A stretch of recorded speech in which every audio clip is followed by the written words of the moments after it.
Well, good morning, good afternoon, and good evening to everyone. My name is Sergio Cáceres, and I am one of the annual call managers here at the Energy Data Center.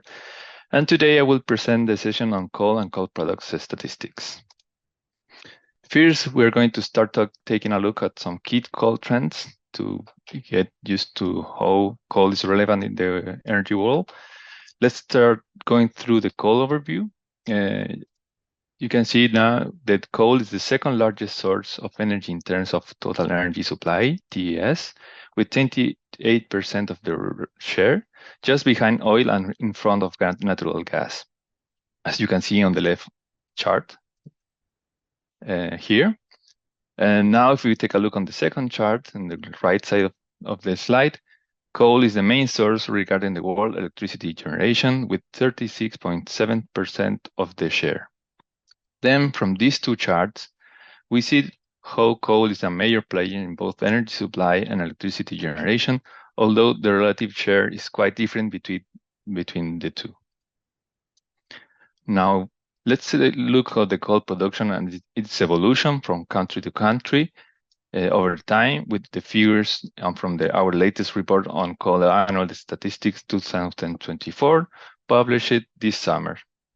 Here you can see the historical coal production starting from the 90s, where a stable production was maintained during this decade until the year 2000, when China began to rapidly increase the coal production, noting that, I want to put it with a laser, noting that the global trend mimicked the same trend as the China one. And then in 2010, the growth stopped and went flat for a time until 2016, where there is a steep drop. Then onward goes up again until 2020, where there is another drop due to the COVID pandemic situation, especially in the power sector. After that, there is a sharp increase in 2022-21, followed by a steep increase in the following years. Now, in terms of the main coal producers in 2023, on the right side of the slide, China is by far the biggest producer, followed by the OECD as an aggregate. Also, we can see that India and Indonesia are the two fastest rising producers in relative terms, as you can see in these two small lines in light green and the dark blue. They're starting to rise in the latest years. Moving to the consumption, we see that the trend followed the similar path as the production. And now we will focus more on the main consumers in 2023. And you can see that, again, China is the largest consumer by far, with more than 50% of the world total consumption, especially focused on power generation. Then it comes India in terms of country accountability. And together with China, represent around 2/3 of the demand of the world demand. And finally, we have United States in the third place. As for production, we see a drop in 2020, as well followed by a significant bounce in 2021, but a growth stabilized after that with a 3% of increase in the following years. Now, on the trade side, starting with exports, Indonesia is the main exporter for the first time in the historical series, surpassing the OECD as an aggregate. This is thanks to the continuous increase in the Indonesia export capacity, and also there is a steady decline in the export from the OECD countries, such as Australia and the United States, over the past 6 years. Similarly to the production and consumption, also exports, only a few countries can account for most of the world exports, like Indonesia, Australia, and the Russian Federation. Now, when we talk about the imports, China and India were again the two largest coal importers in 2023. However, contrary to 2022, we see a sharp increase in China here, which is an increase of 55%, which is really high, and a more stable increment in India's imports. This significant increase in the China's imports implies that they have exceeded the import from the OECD, for the first time, who have decreased significantly compared to 2022 by minus 12%. Now let's us now turn to some key concepts, starting with the product classification. And let's begin with the primary coal.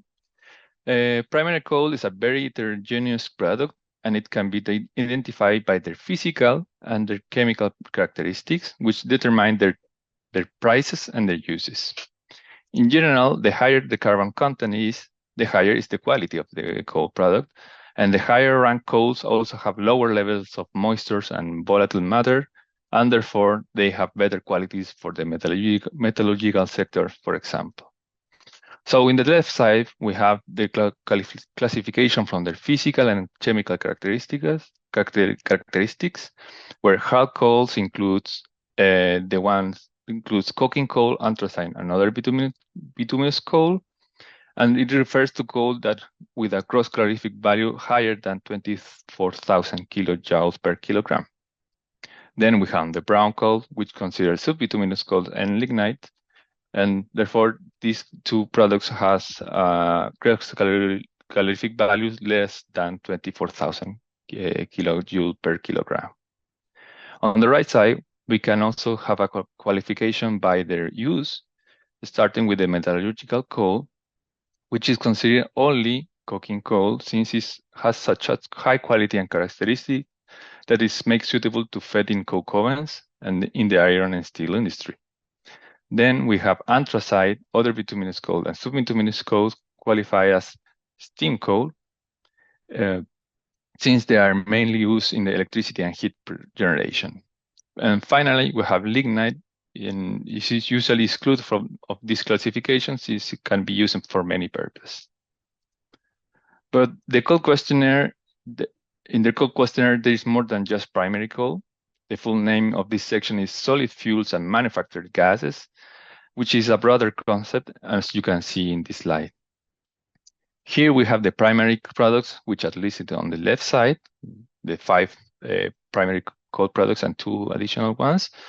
And then in the middle, these primary products can be extracted directly from the nature. Then we have the derived products, which can be solid or liquid in the middle.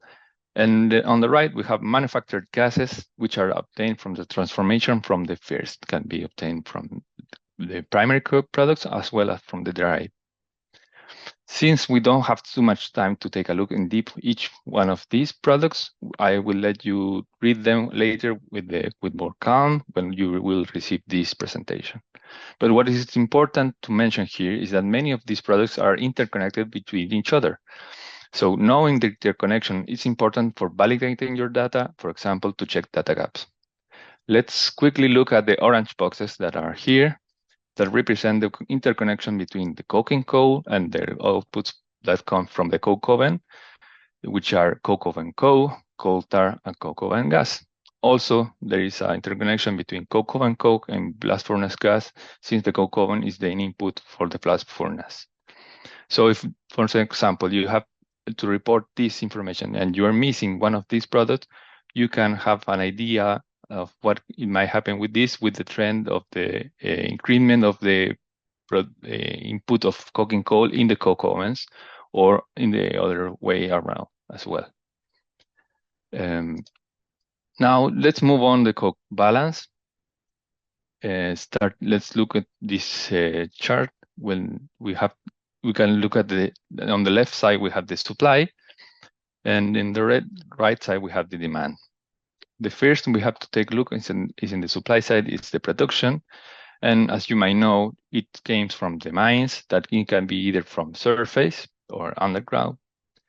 And also we have another section that says that here we can get coal from other sources. And this can be recovery of coal from waste piles or slurries, among others, or also from fuel of which production is covered in other fuel energy balance, but of which consumption will occur in the coal energy balance. And finally, we have the derived coal products that come from the transformation of a coal product. As we explained before, if we put in the coke oven coking coal, it will generate some coke oven coke that that production should be reported in the production of as a derived coal product. Then we have the trade that consider the imports that add some values to the supply line, and we can remove some values with the exports. And also we have the stock change that can be a draw, including some additional kilotons to the supply, or we can take it, creating a stock bill in our national accountability. Then on the demand side, we have 4 sections, starting with the transformation, where the coal product is transformed into another coal product or type of energy. For example, as we mentioned before, the coking coal transformed to coke oven, coke, or maybe coke, other bituminous coal could be transformed to electricity or heat. Then we have the energy industry on use, where the coal products are consumed to support the transformation plants mentioned before. In the third place, we had the total final consumption, which can be divided in non-energy use, where the coal is used as the feedstock, or it can use as a final energy consumption, where the coal is burned in some specific industries, in transport, or other category, which include residential and commercial, for example. Then, at the end, we have the distribution losses, referred to those that may happen due to the transport and distribution of the coal, or as well as venting of some of the gases that can be produced with coal.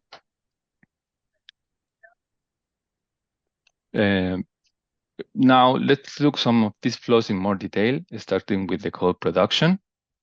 This occurs mainly in the mines, as you may know, and it can be either underground or surface. Being the surface mine, the ones that are more widespread because the process is less costly than the underground. And here it's important to mention that the quantities reported are those quantum after a cleaning process. Therefore, the quantity that are ready to sell. So when you extract some coal from the mine, you will have to remove some inner matter and for that there is a process that is called cleaning the coal. And then you will have the final amount that is the coal that is clean and sellable, and that's the one that you have to report. Also, it's important to mention that the production includes also the quantities that are consumed by the producer in the mines, for example, for heating or operation of equipment in the coal mines, and that should be reported as an energy on use. The next relevant flows are trades, since coal is easily transported over long distance, either by ship or by train. So it's important to set some boundaries in terms of energy statistics for imports and exports. What we consider imports are those quantities of coal entering a country that will be used for domestic supply and demand. Whether exports, we consider the amounts that have been domestically produced and then are leaving the country. Transit trade then is not considered in our reporting, meaning if the country imports a quantity that to just export right after without doing any process with that coal, this should be not considered as a trade. Here are some examples of different countries to show in which cases this can occur. In country A, for example, we have that it's a country that has some production that is higher than 0. There is no imports, and there is some exports. So we know that the exports are well reported, and there is no transit trade.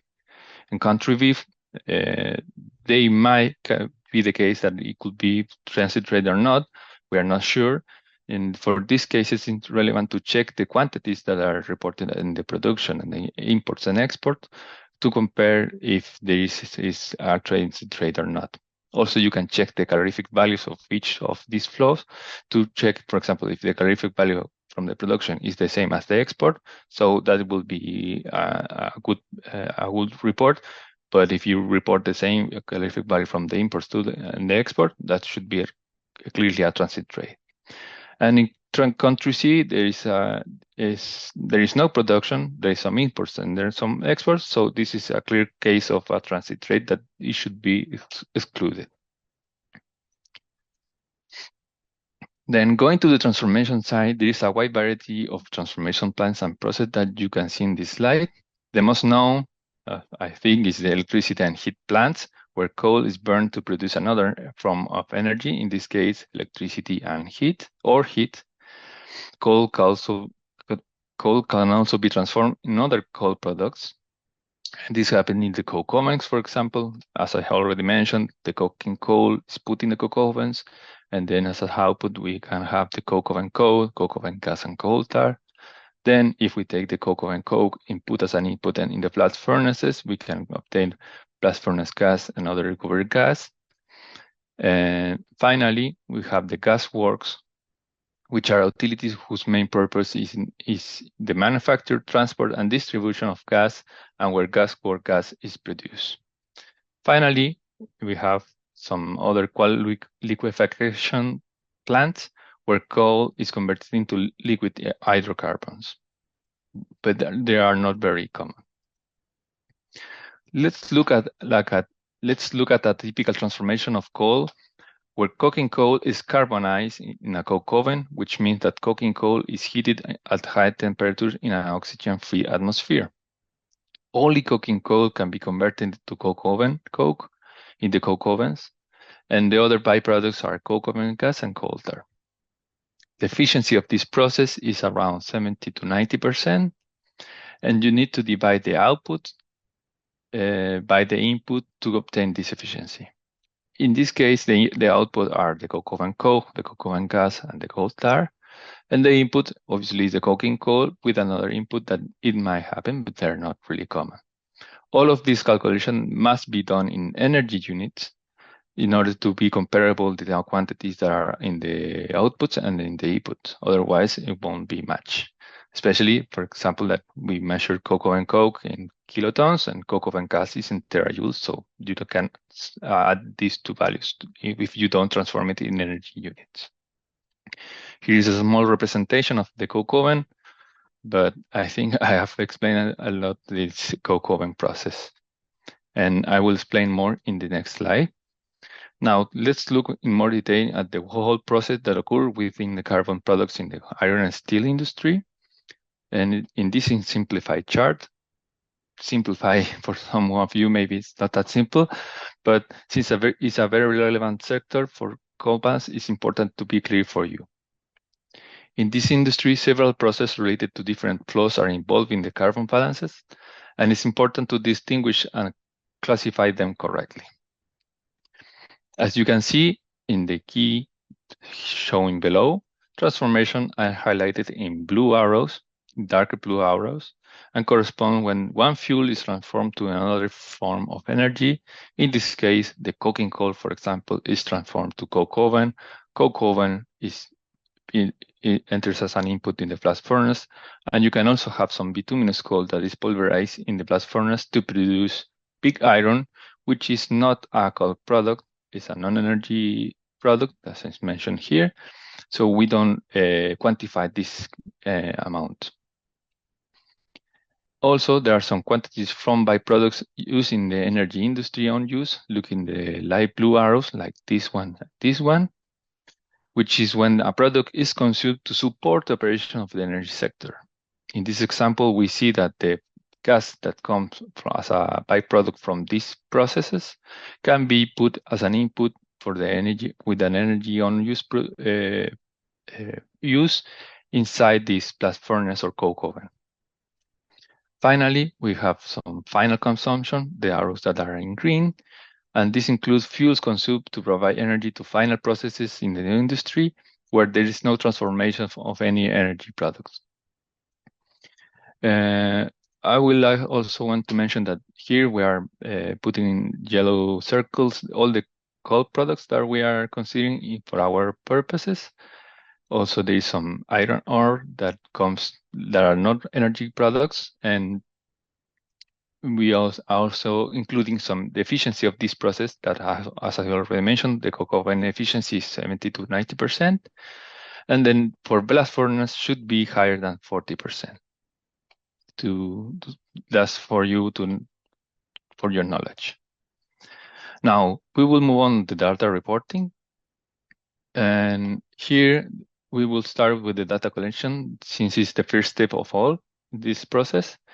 And data collection can come from many different sources. The first comes from the surveys that you can make to some mining companies, enterprises, or households, which is like the main source for many of these, especially for the production for mining companies. Then we have administrative data. There's data that should be submitted for administrative reasons to ministries, energy regulators, or administrative offices as custom offices, for example, which indeed are a good source for trade data. If you want to know where the coal is going or coming, you need to ask the custom office if they had the information regarding that. Then we have also the direct measurement related to the calorific values, which is really relevant to have, as we explained before, to make the calculation of the efficiencies. And this information should be able, especially if you have mining companies or power plant companies, because they need to know how much energy is contained in their coal that they are using or selling. Also, you can obtain some data from coal association. And finally, we can do some estimation and modeling from products that are not from coal. For example, if we know the pig iron production, we have an idea of what might be happening with the blast furnace gas production, because they are correlated in the same process. Then we have our annual questionnaire, which is split in 4 tables. First table is the flow one, which is our coal balance, from where we'll ask about the information that you may have from each product and for each flow. Then we have the imports and export tables, where we ask from where are you bringing the coal or where are you exporting your coal. And finally, we have the CV, the calorific value table, in which you had to report the calorific value for each product you are reporting on table 1, and for each flow that you are using for these same products. Also, we have an additional 17 product sheets, where you can see your products split by year, flows, and imports, exports, and the calorific value. So it's like a resume of these 4 tables for each one of these products. The first table is table of 1, which is the flow 1. And then, as I already mentioned, you can see that we have at the beginning, the primary coal, the anthracite coking coal or the Venezuelan coal, and then we have the secondary coal products. From left to right and from top to bottom, we have at the beginning the supply, which includes the production, the imports, the exports, the total amount. Then the transformation sector, and at the end, we include the total final consumption, which includes the energy sector on use. And table 2, table 3 are referred to the imports and exports by source. And here is very important to mention that we have for each table one row at the end that it says it's not always specified in the case you don't have the data from the custom service from where the coal or the coal product is coming, or where your coal or coal product is going. So you can always use this row to put as a total amount over there if you don't have the data. And finally, we have the calorific values table, and from which we will ask you the net and the gross values. And also we will ask you for each product, which is the calorific value for the production, for the imports, the exports, and the aggregate of these different flows. This is really important in order to have some consistency through the questionnaire. And in this case, for example, we see that the coking coal has the same calorific value from the imports in the coke, because it's the only source of this product. But for other bituminous coal, we have some variety of products coming from the supply, that it can be used in different sectors with different calorific values. Just to go to the end of this presentation, consistency is very important both within the questionnaire and with the questionnaire from other fuels. In terms of intra-checks, total imports from table 2 will be checked with the ones that you report in table 1. The same for the total exports that you report in table 3. It should be the same, the ones that you report in table 1. And also, we check, taking table 4 with table 1, in consideration the calculation of the efficiency of the process that I have already mentioned. Also, regarding the interconnection between the questionnaires, there should be consistency. For example, if you report that 100 kilotons of other bituminous coal is used for the electricity purpose, should be the same amount reported in electricity and heat questionnaire that you will see in the next model. Just to end, just show you these sources that if you want to learn more about energy statistics, I think we have showed this in each presentation that we have made before. You will have it when you receive this presentation, so don't worry about it. And also you can take a look at all this information that we publish here in the agency.